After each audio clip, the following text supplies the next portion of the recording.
Whoa, Texas, what are we doing here? We're in Texas, kids. It's almost Texas Independence Day, and I thought we could learn a little about the history of this amazing state. That's really cool. I want to learn more about Texas history. Great, Matt. We're here just in time for Texas Independence Day, which is a special holiday in Texas to celebrate when Texas became its own country. Do you want to learn more about the Texas Revolution and how Texas became a state? Yee, let's start. What's the story behind the name Texas? A. Texas was named after a famous cowboy who could lasso anything, including the stars. B. The name Texas is a misspelling of the word T-Rex, which is what the area was known for before the dinosaurs went extinct. C. It was named after the Native American word for allies or friends.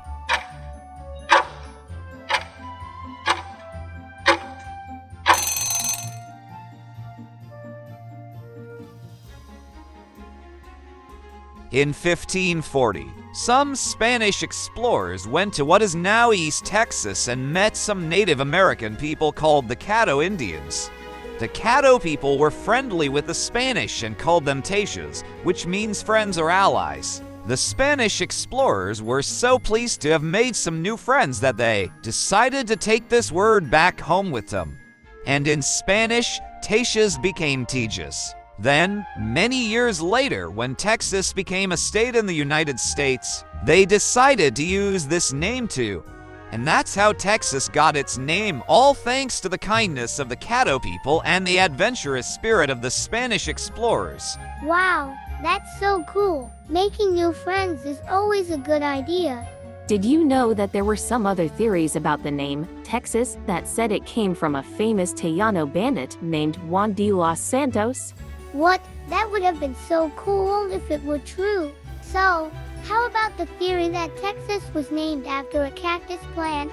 Yeah, there's a type of cactus native to the region that's known for being tough and resilient, and they call it Tejas in Spanish. That's another theory about where the name comes from. Wow, I didn't know a plant could be so tough. Some people think that Texas got its name from the Spanish word Tejas, which means tiles or shingles, because of the clay roofs on the local houses. Huh, that's kind of boring. I like the idea of it being named after a bandit or a cactus better. What was the Texas Revolution? A. The Texas Revolution was a giant barbecue party where everyone ate lots of delicious Texas-style brisket and ribs. B.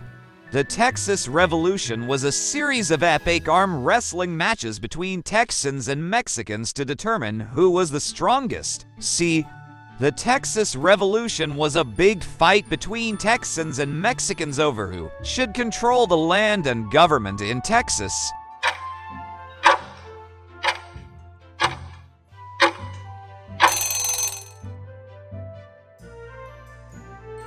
The Texas Revolution, also known as the War of Texas Independence, occurred between October 2, 1835 and April 21, 1836.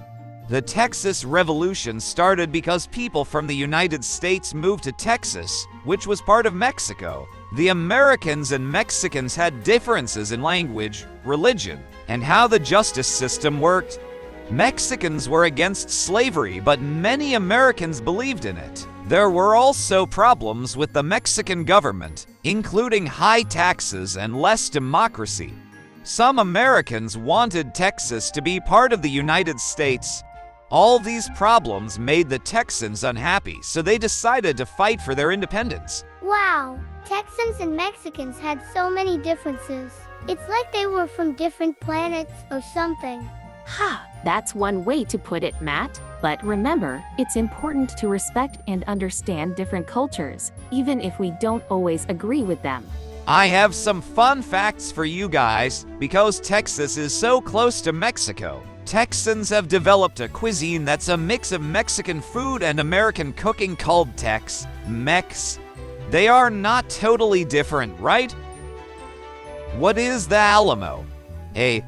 Theme park in Texas. B. Famous battle site. C. popular Texas dance.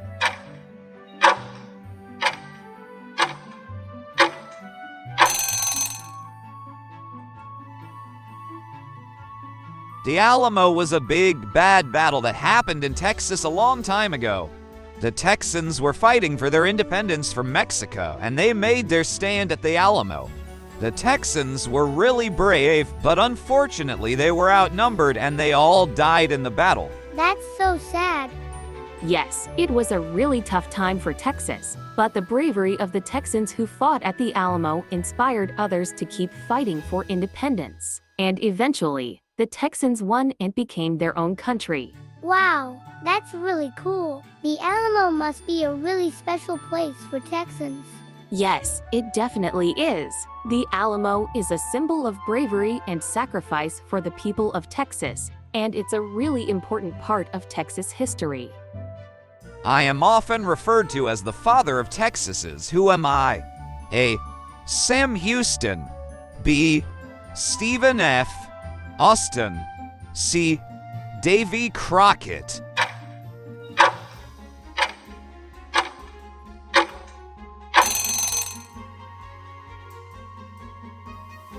Back in those days, Texas was mostly an empty wilderness, but Austin saw its potential. He worked hard to bring people to Texas to start new lives there. He helped them build homes, set up farms, and start new businesses. However, as tensions rose between American settlers and the Mexican government, Austin became a prominent figure in the push for Texas to become independent. He was eventually jailed by Mexican authorities for his involvement in the Texas Revolution, but was later released and continued to work for the betterment of Texas until his death in 1836. Today, Stephen Austin is remembered as a legendary figure in Texas history, and his contributions to the state's development and eventual independence are still celebrated. So he was like the first Texan ever. Well, not exactly. There were people living in Texas before he arrived, but he was one of the first people to really work hard to make it into a thriving community. I'm glad he did, because Texas is awesome. Yeah, and we have Stephen F. Austin to thank for a lot of that awesomeness. I was the leader of the Texas Army during the Texas Revolution. Who am I? A. Sam Houston. B. George Washington. C. Abraham Lincoln.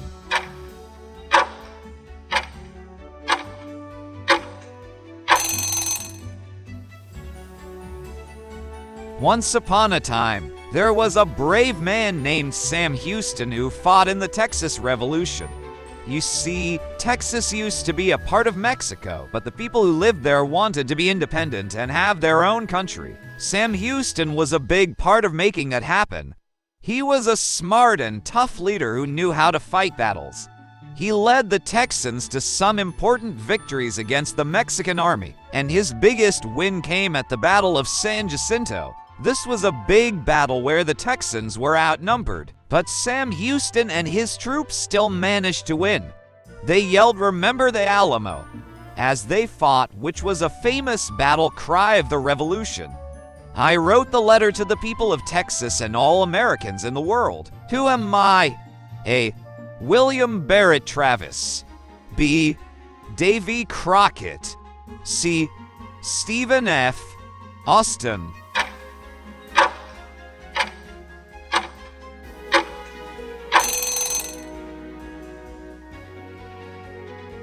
William Barret Travis was an American lawyer and soldier who played a crucial role in the Texas Revolution.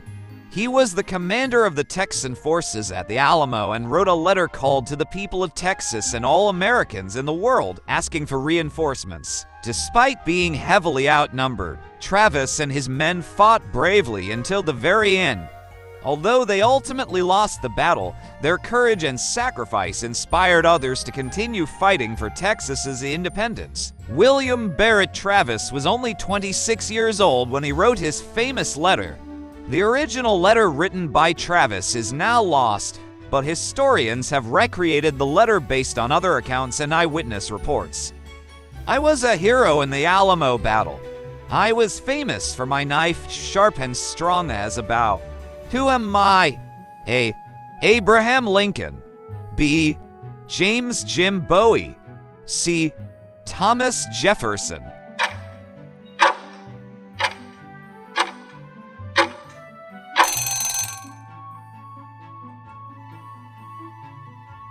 Hey kiddos, let me tell you about a brave fella named James Jim Bowie. This dude was a real life superhero who fought in the Texas Revolution. Jim Bowie was famous for his knife, which was sharper than a cactus needle and stronger than a bull. He used it to defend himself and his friends against bad guys who wanted to take over Texas. And let me tell you, his knife skills were so impressive that even the toughest hombres were afraid of him. But that's not all. Jim Bowie also fought in the Battle of the Alamo, which was a big fight between Texas and Mexico. He showed so much courage that he became a hero, even though the Texans lost the battle. Woo! That's really impressive. I wish I could be that brave. Yeah, me too. But you know what's even cooler? Jim Bowie's knife was so famous that it's still talked about today. It's called the Bowie knife. Wow, that's cool. I was a hero in the Alamo battle and had a nickname, King of the Wild Frontier. Who am I? A. William Barret Travis. B. James Bowie. C. Davy Crockett.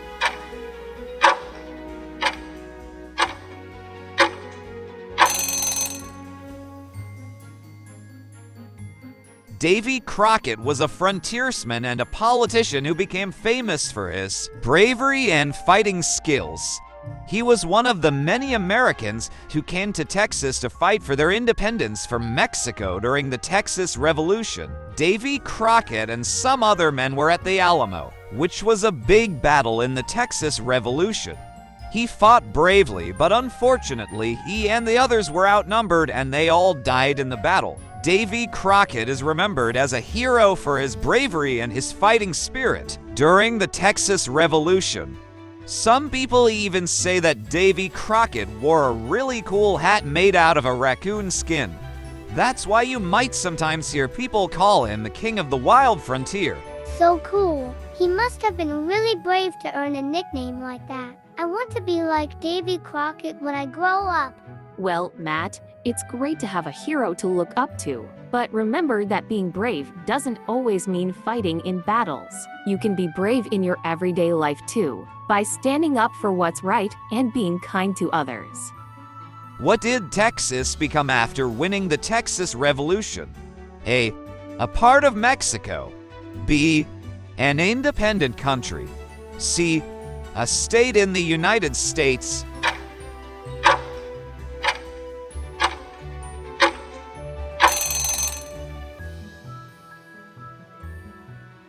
Because the people who lived in Texas wanted to have their own country. They fought against the Mexican army in a battle called the Battle of San Jacinto, and they won. The leader of the Texas Army, Sam Houston, became the first president of the new country of Texas. So, in short, the Texans won the Texas Revolution and became their own country for a while. Woo! Miss Lily, I never knew that. So what happened after they became their own country? Did they stay that way? Well, they did become their own country for a while, but eventually, they decided to join the United States. Later, Texas became the 28th state in the US. Which of the following is the nickname of Texas? A. The Sunshine State. B. The Big Apple. C. The Lone Star State.